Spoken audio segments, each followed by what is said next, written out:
The Old Man Who Aimed at a Squirrel's Eye, written by Johnny Fist. When they came very close, Stepan raised his rifle and took aim. His eyes were bloodshot. He was soaked through by the rain. His left arm was in terrible pain, and he could barely focus. Fatigue and blood loss were taking their toll. Still, his military training helped. He focused his vision once more and tensed his muscles. Now or never. The two remaining pursuers had come within shooting distance. He needed to drop the first quickly, reload in a flash, and manage to shoot the second. But he had to wait for the moment when the one walking behind turned away. That would give Stepan 2 seconds, one to turn, the second to focus on the target. That would be enough time to reload the rifle. He took aim. At moments like this, Stepan always felt a rhythm beating in his head. Quarter notes. He loved music and had deliberately trained himself this way. 1.5 beats were enough for him to cock the rifle, reload, aim, and fire. A habit honed over years. The second man turned. This was it. The moment that could not be missed. Stepan quickly aimed at the first and fired straight into his head. The man fell. 3/4 of a beat to reload, another 1/2 beat to aim, and a 1/4 beat to shoot. He had calculated everything perfectly. While the second was turning back, the bullet tore through his chest near the heart. He had no chance. Stepan reloaded the rifle and slowly approached the two bodies. Both were dead. He checked their pulses and took their weapons and provisions. He needed them now more than anything. Moving quickly, he disappeared into the thick of the forest. The rain kept pouring, but he didn't care. What worried him far more were his wounds and the blood he was losing so rapidly. He needed to find a quiet, secluded place and bind them. 1/2 kilometer on, he found a small cave, dry, with branches and the possibility of lighting at least a modest fire. That was enough for him. He entered the cave and quickly took off his rain-soaked cloak. Blood was streaming from his left arm. The bullet was still inside. Stepan was no hero. He was an elderly hunter who simply wanted to live out his old age on his own land, far from everyone else, far from civilization, poachers, and other dark characters who inhabited this planet. He wanted nothing more than peace and quiet. But when poachers came onto his land, wanting to seize by force a piece of territory he had earned with his own hands through long years of service to his country, he could no longer tolerate it. Werewolves in uniform, that was what people called them, a widely known term. When your land, if you are weak and unable to stand up for yourself, passes into the hands of stronger people, people who always have someone backing them. Stepan knew very well who stood behind them. He knew it when he went to the police for protection.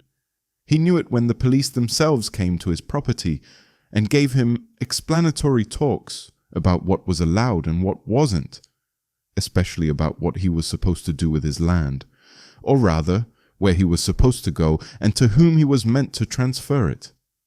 That was how Stepan had served his country. Barbarians, yet even barbarians in their time lived by honor, if not by commonly accepted standards, then at least by their own inner code. These people did not. They simply didn't know what honor was. Even for someone like Stepan, a retired colonel, it was monstrous to watch his land being so crudely taken from him. So he had to take measures. At first he merely frightened them, made it clear that he would not give up his land so easily.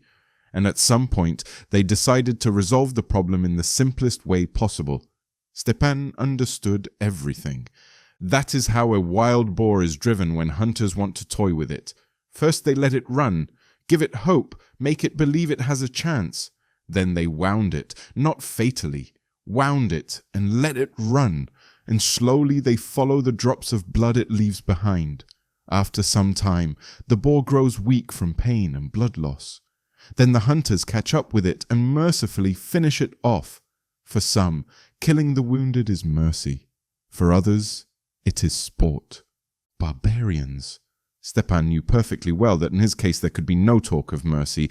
The last two were the final ones of the 7 who had come to him onto his land. This hunt had stretched for a good 7 kilometers deep into the forest, from his house to this very spot. Along the way, at various intervals, lay bodies. Stepan knew what awaited him, and those who had sent these men knew as well. He had no doubt that they had foreseen such an outcome, perhaps had even counted on it. That way, everything became easier. Stepan would certainly be locked away, and then it was simple. He would never come out of those not-so-distant places, and his land. He had no heirs, and so everything was clear. But that was not the point now. Now he needed to light a fire quickly and cauterize the wound. Stepan gathered brushwood from under his feet and dry pine needles, piled everything together, and took out his matches. He had wrapped the matches, bandage, and cigarettes in cellophane beforehand. As a man of the army, he knew these 3 things must always be wrapped. Otherwise they would be the first to get wet, which is exactly what he had done. Lighting a cigarette, he started the fire. When it was burning steadily, Stepan heated his knife until it was red hot. His head was spinning more and more, his eyes struggling to focus. He brought the heated blade to the wound, a savage scream and the smell of burnt flesh, entirely normal for such a procedure. The bleeding stopped. That was the main thing. Now he needed a little rest, and then he would move on again. They would come for him. They certainly would, and if they found him in this state, he would hardly be able to put up even the slightest resistance. He gave himself an hour to rest. Throwing a few more dry branches onto the fire, he fell asleep. It was a deep sleep. He had lost too much blood and strength. Despite how short and deep the sleep was, he dreamed. Yes, such things usually happen in films, but this was not a dream of pleasant memories. He dreamed of a cliff, deep and dark. An abyss. Nothing was visible below. Stepan stood at the edge and looked down. Some voice beckoned him to take the final step and enter the abyss. But something held him back. He could not bring himself to step forward. Suddenly a roar echoed. Stepan looked around. Around the abyss the noise grew more and more rhythmic. First a whole beat, then a half, then a quarter, and it was coming closer and closer. He looked into the abyss. Was it coming from there? The sound grew louder and louder until Stepan woke up. Opening his eyes, he saw 3 wolves in front of the cave entrance, soaked through, baring their teeth and licking their chops greedily. Only the weak fire, not yet extinguished, stood between them and Stepan, saving him from becoming prey in his sleep. He had completely forgotten that wolves lived in this part of the forest. 7 or 10 years ago, they hadn't been here, but the climate had changed. Along with wolves, other animals had appeared as well, attracting hunters, and in fact, those who had come to Stepan. Ecology had played a cruel joke on him. Most likely the smell of blood had drawn the predators. Unfortunately, Stepan could not explain to them that if they went 500 meters north, they would find 2 very appetizing bodies they could gnaw on without any resistance, and if they went further still, more besides. Then a thought suddenly occurred to Stepan. If all the bodies were eaten by wolves, no one would even suspect him. Hunters had simply had an unlucky hunt, and he would be innocent. There might have been a chance, but now he was close to being eaten by these mighty predators himself. The wolves were waiting for the fire to burn out. There wasn't much time left. A meter away lay the rifle. In his hands he held a knife.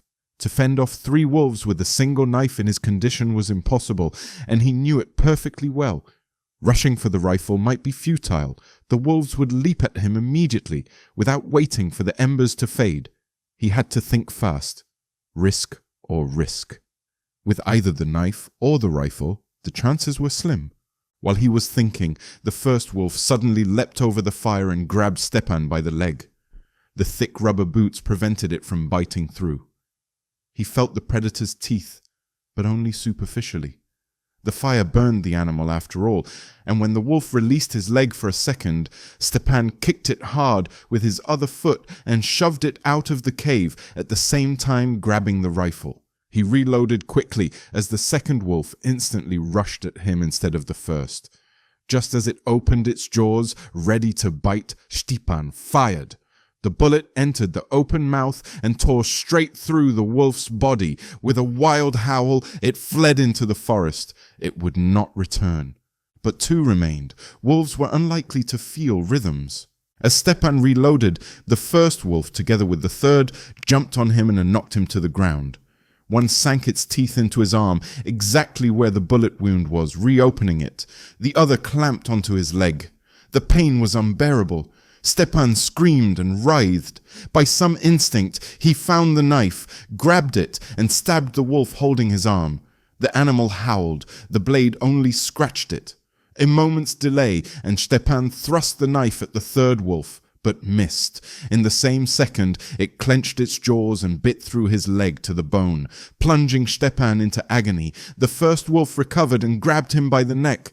30 seconds later, it was over. The wolf tore out his throat. His head lay apart from his body. Soon the body would be gone too. The wolves set to their work. Wolves, ironically so. Stepan's head lay aside, eyes open as if watching the predators gnaw at his body. Living, real wolves finished him, just as wolves are usually finished by other wolves, humans. Over the past 24 hours, he had twice fallen victim to wolves. From the first, he had managed to fight back. From the second, he had not.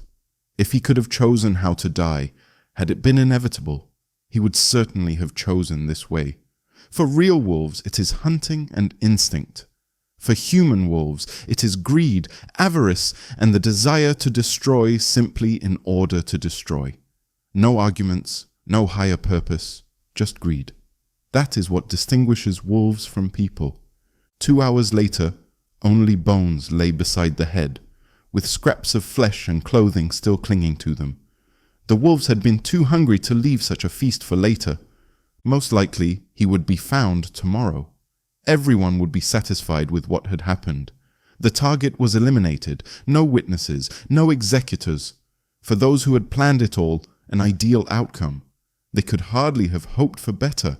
And for Stepan, everything was clear. An accident. One that did not allow this story to continue.